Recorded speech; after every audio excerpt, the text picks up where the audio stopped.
സഫിയ, ബാപ്പ വീട്ടിൽ വന്നിരുന്നു. ഞാൻ കൊള്ളരുതാത്തവളാണെന്നും അനുസരണമില്ലാത്തവളാണെന്നും പറഞ്ഞു കാണും. ബാപ്പ അങ്ങനെ ഒന്നും പറഞ്ഞില്ല. നീ ബാപ്പയെ വേദനിപ്പിക്കരുത്. ഞാൻ ആരും വേദനിപ്പിക്കുന്നില്ല. എല്ലാവരും എന്റെ ജീവിതം കൊണ്ടാണ് കളിക്കുന്നത്. അപ്പൊ എനിക്കില്ല വേദന. ബാപ്പ നേരത്തെ വാക്കുകൊടുത്തല്ലേ, പോരെങ്കിൽ നിശ്ചയം നടത്തി. സരള ചേച്ചി തന്നെയാണോ എന്നോടിത് പറയുന്നത്? സരള ചേച്ചിയുടെ അച്ഛനും നേരത്തെ നിശ്ചയം നടത്തിയതല്ലേ? ചേച്ചി, ഈ കാര്യത്തിൽ എന്നെ ഉപദേശിക്കരുത്. എന്റെ റഹീമയ്ക്ക് എനിക്ക് മറക്കാൻ കഴിയുമായിരുന്നെങ്കിൽ എന്റെ ബാപ്പയ്ക്ക് വേണ്ടി ഞാൻ എന്നേ മറന്നേന്.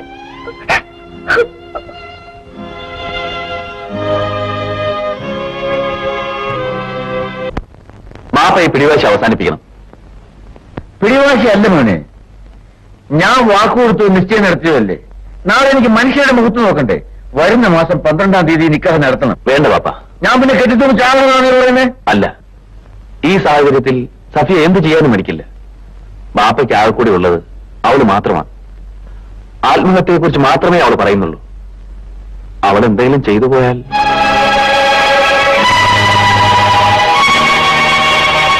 ബാപ്പയുടെ അന്തസ്സ് അഭിമാനം ഓർത്ത് അവൾ ഒരിക്കലും റഹീമിന്റെ കൂടെ ഇറങ്ങിപ്പോവില്ല.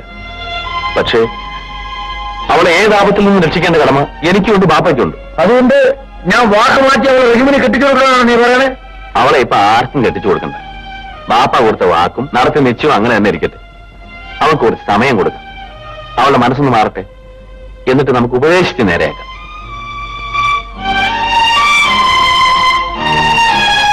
അസ്സലാമു അലൈക്കും. വലൈക്കും ഇസ്ലാം. ഇരിക്കേ.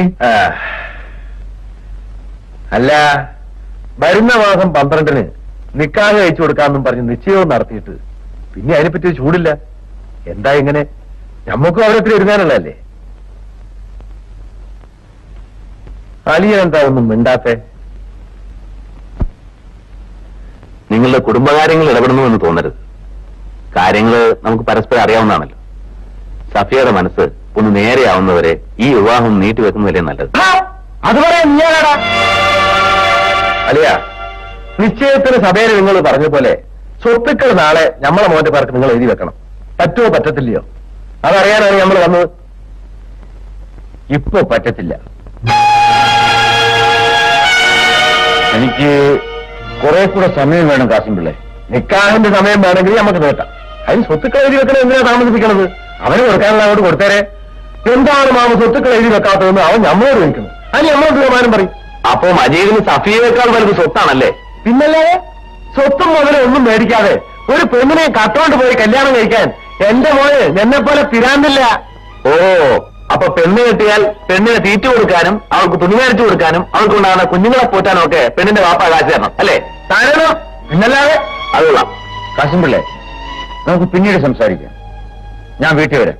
ഇപ്പൊ നിങ്ങൾ പോയി. ഇത് ഞമ്മക്ക് മനസ്സിലായി. ആ ട്യൂഷൻ മാഷെ കൊണ്ട് സഭയെ കെട്ടിക്കാൻ പണിയാണിത്. ഈ നസ്രാണി ചെറുക്കനെ കൊണ്ട് നിങ്ങൾ ആ ഹിന്ദു പെണ്ണ് കെട്ടിച്ച പോലെ അല്ലത്. ഇവർക്ക് ചോദിക്കാൻ പള്ളിയിൽ ജമായത്തൊന്നുമില്ലായിരുന്നു. എന്നാൽ നമുക്കുണ്ട്. അത് ഓർത്തിട്ട് വേണം കാസിമ്പിലോട് കളിക്കാൻ. വരുന്ന മാസം 12-ാം തീയതി നിങ്ങൾ നിൽക്കാൻ നടത്തി തരുമോ ഇല്ലയോ എന്ന് നമുക്കൊന്നറിയണം.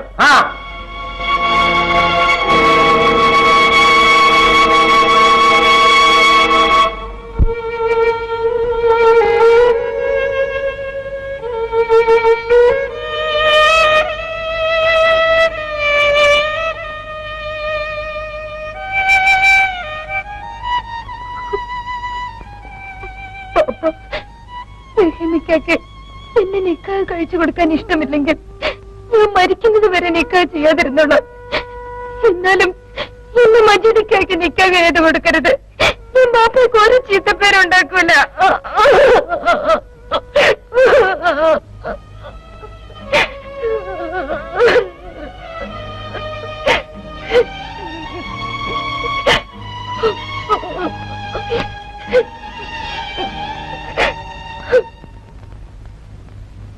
അമ്മയ്ക്ക് സുഖമില്ലാന്നറിഞ്ഞു.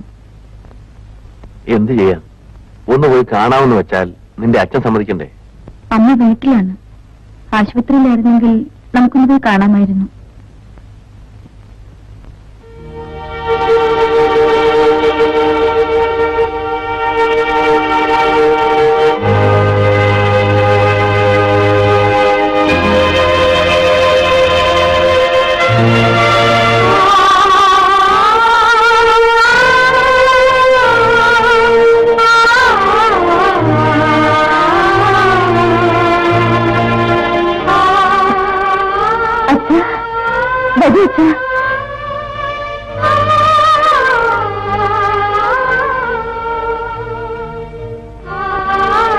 മോളെ, എന്നെ ഉപേക്ഷിക്കാൻ അച്ഛന് കഴിയില്ല. ജാതി, മതം, തറവാട്ട് മഹിമ, ഇതിനെ എല്ലാറ്റിനേക്കാൾ വലുത് ആത്മബന്ധമാണെന്ന് അച്ഛന് മനസ്സിലായി കുഞ്ഞെ.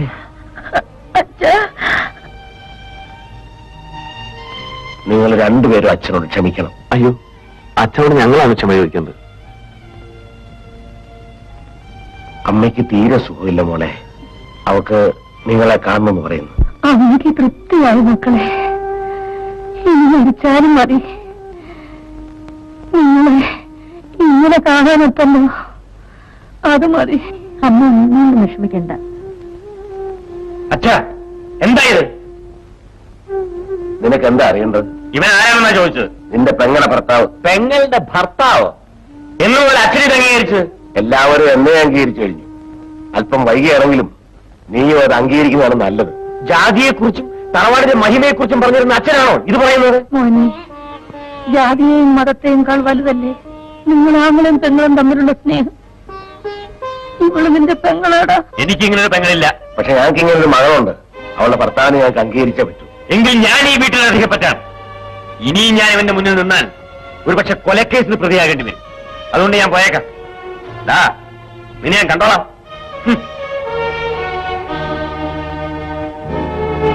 ഞങ്ങൾ ഇങ്ങോട്ട് വരരുതായിരുന്നു അച്ഛൻ.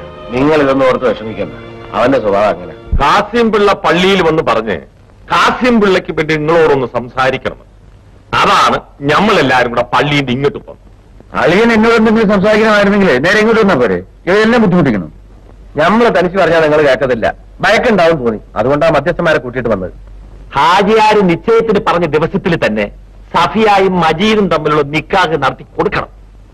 അതാണ് അതിന്റെ മര്യാദ. എനിക്കൊന്നുകൂടി ആലോചിക്കാനുണ്ട്. അല്ല, നിങ്ങൾ സഫിയാക്ക് 7 വയസ്സുള്ളപ്പൻ ഞമ്മക്ക് ബാക്കി തന്ന. പിന്നിപ്പോ ദുബായിൽ ജോലി ചെയ്യുന്ന ചെറുക്കനെ വിളിച്ചു വരുത്തി വരുന്ന മാസം 12-ാം തീയതി മോളെ നിനക്ക് കല്യാണം കഴിച്ചു തരാടാന്നും പറഞ്ഞ് നിശ്ചയം നടത്തിയിട്ട് ഇനി ആലോചിക്കണം എന്ന് പറയുന്നത് എവിടുത്തെ മര്യാദയാ? എന്താണ് ഇനി ആലോചിക്കാനുള്ളത്? നമ്മളും കൂടി അറിയട്ടെ. വലിയ പ്രായമായിട്ടില്ലേ? അത് കാസിം പിള്ള പറയുന്നത് ശരിയാ. നിക്കാഹ് നടത്താൻ എന്തെങ്കിലും ബുദ്ധിമുട്ടുണ്ടെങ്കിൽ അത് അയാളും കൂടെ അറിയണ്ടേ. ഞമ്മളെയൊക്കെ വിളിച്ചു വരുത്തിയിട്ടല്ലേ ഹാജിയാര് നിശ്ചയത്തിന് വാക്ക് പറഞ്ഞത്?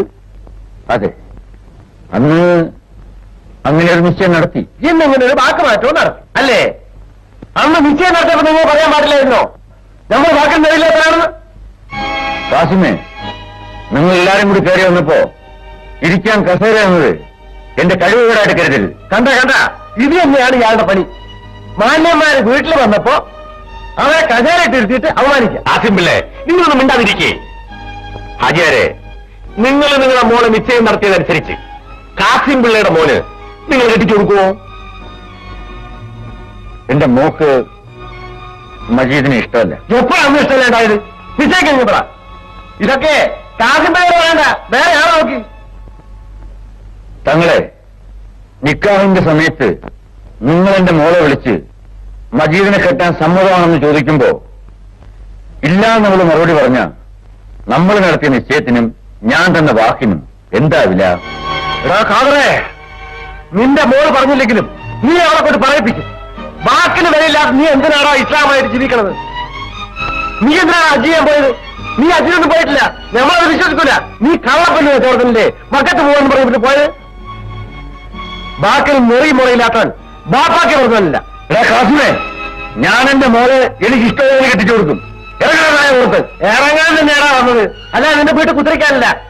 പക്ഷേങ്കില് ഒരു കാര്യം നീ ഓർക്കും, ഈ കാശും പിള്ള മയ്യത്താവുന്നത് വരെ നിന്റെ മോളെ മറ്റൊരുത്തും കെട്ടൂല. കെട്ടാൻ ഞങ്ങൾ വിടൂല. എടാ, അവൾ എന്റെ മോളാണ്. നിന്റെ മോനെ കൊണ്ട് കെട്ടിക്കാന്ന് പറഞ്ഞ അതേ ദിവസം ഞാൻ അവളെ വേറെത്തിനെ കൊണ്ട് കെട്ടിക്കും. എന്നാൽ അത് നമുക്കൊന്ന് കാണണം. വൈകുന്നത് പോവാ.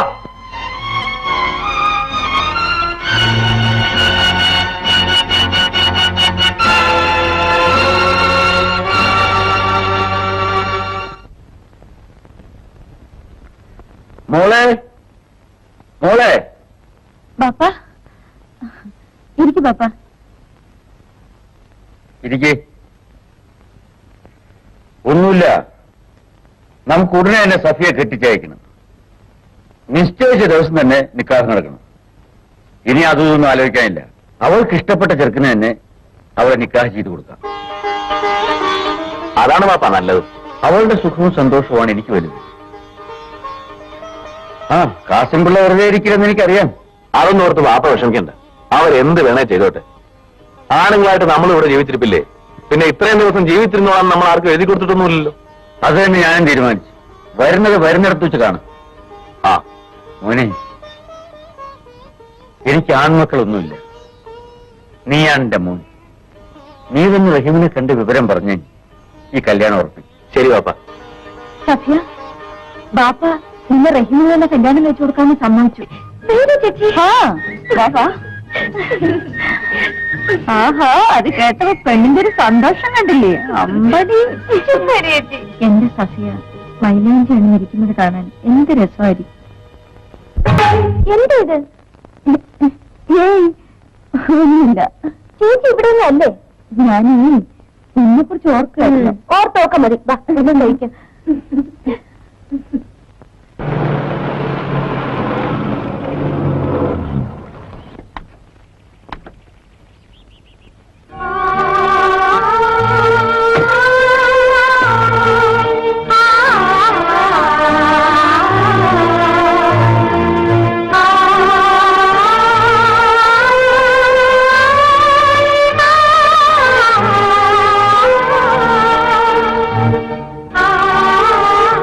ആയിഷ, ഇതാരാണ് വന്നിരിക്കുന്നത് നോക്ക്. ബാമാനൂലിയൊന്ന്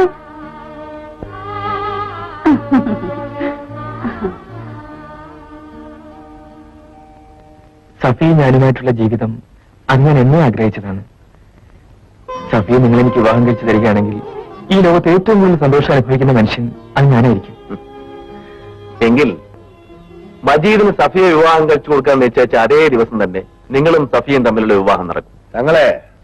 തങ്ങൾ ഈ നിക്കാഹ് നടത്തി കൊടുക്കാൻ പോകരുത്. ഇനി അങ്ങനെ പോണെങ്കിൽ ഞങ്ങൾ കുറെ പേരുടെ മയ്യത്തെ ഓടിയിട്ട് പോയാൽ മതി. നമ്മൾ പോകുന്നില്ല. എന്തുബയ്ക്ക് ഹാജിയാര് വേറെ പള്ളിയുണ്ട്, ഖത്തീബിനെ കൊണ്ടുവന്ന് നിക്കാഹ് നടത്തിയാലോ? ഞങ്ങളെ ഉമ്മാന്റെ ഭയത്തിൽ നിന്ന് പോന്ന ഒരു ഖത്തീബും ഇങ്ങനൊരു കല്യാണം നടത്തി കൊടുക്കാൻ പോകത്തില്ല. പോയാല് പള്ളിയിലെ മുറ്റത്തവന്റെ ചോരവും.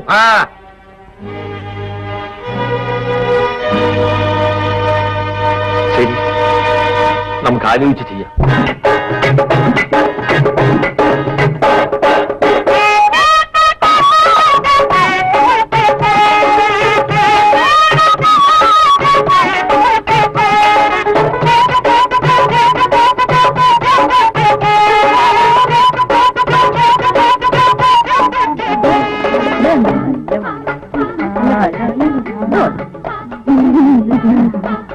അവന്റെ കാര്യമൊന്നും പറയണ്ട.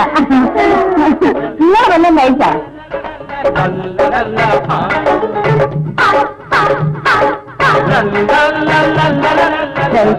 പെൺപിള്ളേരൊക്കെ അങ്ങനെയാണ്. ജോലിക്കാർക്ക് കുറച്ച് ചായ കൊടുക്കാൻ. നീ അടുക്കളയിലോട്ട് എന്ന് പറ. ആടാ, നീ കൈക്കടയിൽ പോയി തുണി മേടിച്ചാ? കഴിച്ചോണ്ടിരിക്കുക, നാളെ കിട്ടും. അല്ല, സത്യത്തിനെ കണ്ടില്ലല്ലോ. എവിടെ? ഞാൻ നോക്കിട്ട് വരാം. അല്ല, സത്യത്തിന് നിക്കാൻ കഴിയുമ്പോ പുതിയാപ്പുള്ളതിന് എന്തെങ്കിലും സമ്മാനം പരമാവധി കഴിച്ചു തരടേ. പോരെ ഞാൻ പോയേക്കാം, പക്ഷെ സമ്മാനം മറക്കരുത്. ചിരിച്ചാ ചിരിച്ചാ.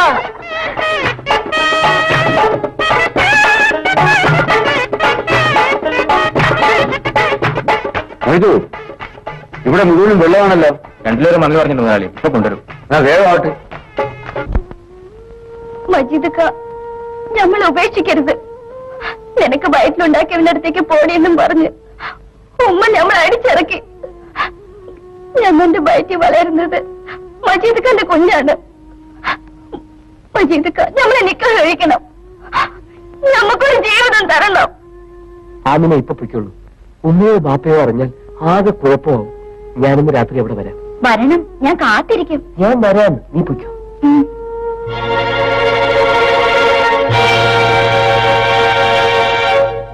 മജീദ് ഖാനെ ഇനിയും കണ്ടില്ലല്ലോ മത്തായി ചേട്ടാ.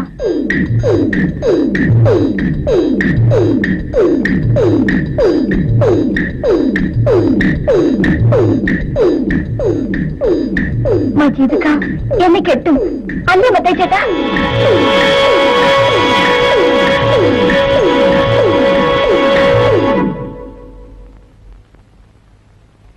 മജീദൊക്കെ വന്നില്ലേ?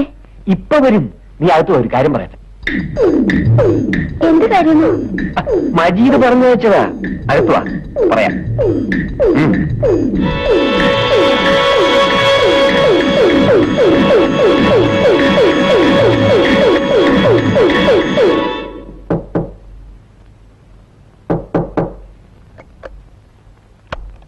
ആ, ആന്റണിയോ? എന്താണ് പുതിയാപ്പിളെ, എന്തൊരുറക്കമാണിത്? ശകലം ഉറങ്ങിപ്പോയി. ഇരിക്കും. ആ നടക്കട്ടെ നടക്കട്ടെ, കല്യാണം കഴിഞ്ഞ് കുറെ ദിവസം ഉറക്കളക്കാനുള്ളതല്ലേ. ആന്റണി ഇരിക്കൂ, ഞാനിപ്പോ ചായ ഉണ്ടാക്കി തരാം. ചായ എങ്കിൽ ചായ, നല്ല സ്ട്രോങ് ആയിട്ട് പറട്ടെ.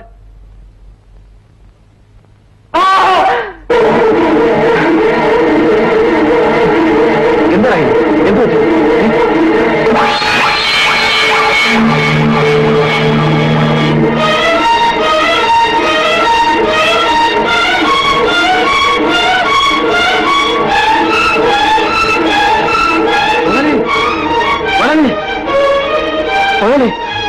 എന്താ കാര്യമായ കുഴപ്പത്തിലായി. റഹീംസാറിന്റെ വീട്ടിൽ പോലീസും ബഹളവും. ആമിനെ കൊണ്ട് കെട്ടിത്തൂക്കിയിരിക്കുന്നു. ആ പെണ്ണിന് ഗർഭമുണ്ടായിരുന്നു. അതിന്റെ ആള് റഹീംസാറാണ്. റഹീംസാർ തന്നെയാണ് ആ പെണ്ണിനെ തല്ലിക്കൊണ്ട് കെട്ടിത്തൂക്കിയിരിക്കുന്ന ആൾക്കാർ പറയുന്നു. റഹീംസാറിനെ പോലീസ് തരുമെന്ന് മുതലാളി.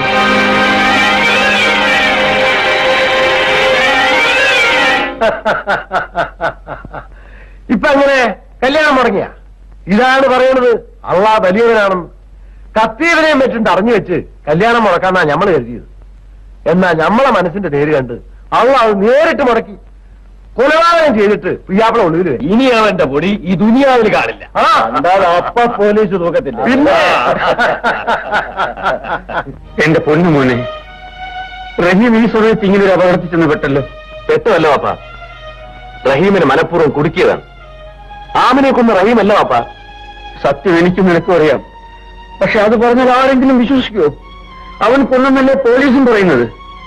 ആമിനെ കൊന്ന റഹീമില്ലാന്ന് നമ്മൾ എങ്ങനെ തെളിയിക്കും? ഞാൻ തെളിയിക്കും പാപ്പ. പോലീസിന് വേണ്ട തെളിവുകൾ ഞാൻ കൊടുക്കും. പാപ്പ നോക്കിക്കോ. ഒരു നല്ല മുസൽമാനായിട്ടാണ് ഞാൻ ഇതുവരെ ജീവിച്ചത്. ഒരു നേരത്തെ നിസ്കാരം ഒഴിച്ചിട്ടില്ല, ഒരു നോമ്പ് മുടക്കിയിട്ടില്ല. എന്നിട്ടും പടച്ചോൻ എനിക്ക് ഈ ശിക്ഷയാണല്ലോ തന്നത്.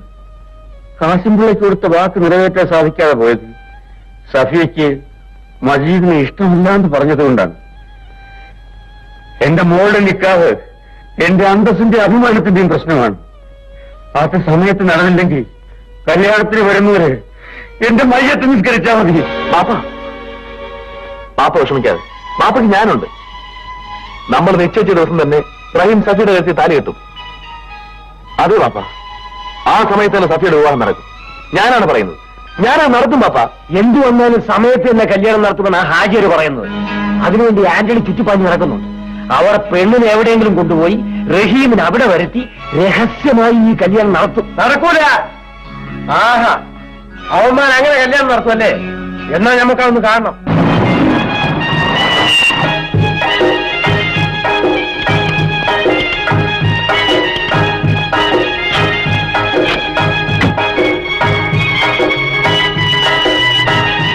രാമോനി,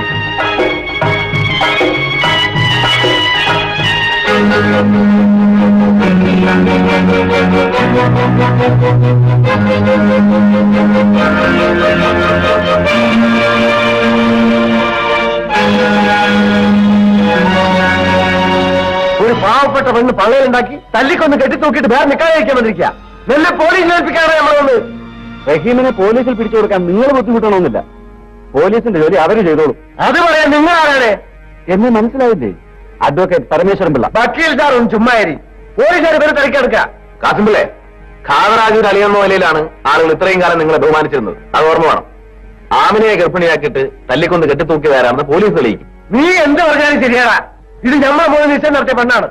അവളെ ഞാൻ വേറൊരു കൂടെ കെട്ടിക്കോയാ. കാസിമിള്ളേ, ആ പെണ്ണിനെ റഹീം തന്നെ കല്യാണം കഴിക്കും. അതിനാണ് റഹീമിനെ കൂട്ടിക്കൊണ്ട് ഞാൻ വന്നത്. എന്താണ് അതെന്ന് നമുക്കൊന്ന് കാണണം. മാറാൻ നമുക്ക് മനസ്സില്ല. മാറുകയാണ് പറഞ്ഞത്. നീ നമ്മളെ പേടിപ്പിക്കുക.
നിങ്ങളെ മൂന്നുപേരെയും അറസ്റ്റ് ചെയ്തിരിക്കും. എന്തിനാ ഇവരെ അറസ്റ്റ് ചെയ്തു? ആമീനെ കൊന്നതിന്, റഹീമിന്റെ വീട്ടിൽ കെട്ടിത്തൂക്കിയതിന്. ഇവർ മൂന്നുപേരും ചേർന്നാണ് ആമീനെ കൊന്നത്. ഞങ്ങളവളെ കൊന്നു എന്നുള്ളതിന് എന്താണ് തെളിവ്? തെളിവോ? ഇപ്പൊ തരാം, കൊണ്ടുവരൂ.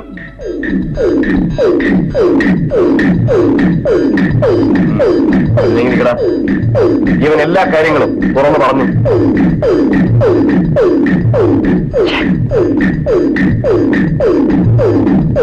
ആന്റണിയാണ് ഇവനെ പിടിച്ച് ഞങ്ങളെ ഏൽപ്പിച്ചത്. അതുകൊണ്ട് കാര്യങ്ങൾ എളുപ്പത്തിൽ നടന്നു. വരട്ടെ. ആ, കൊണ്ടുപോ.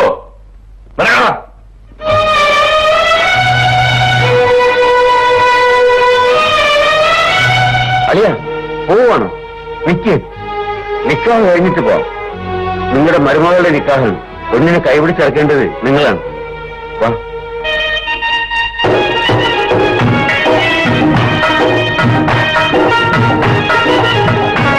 വാ മക്കളെ.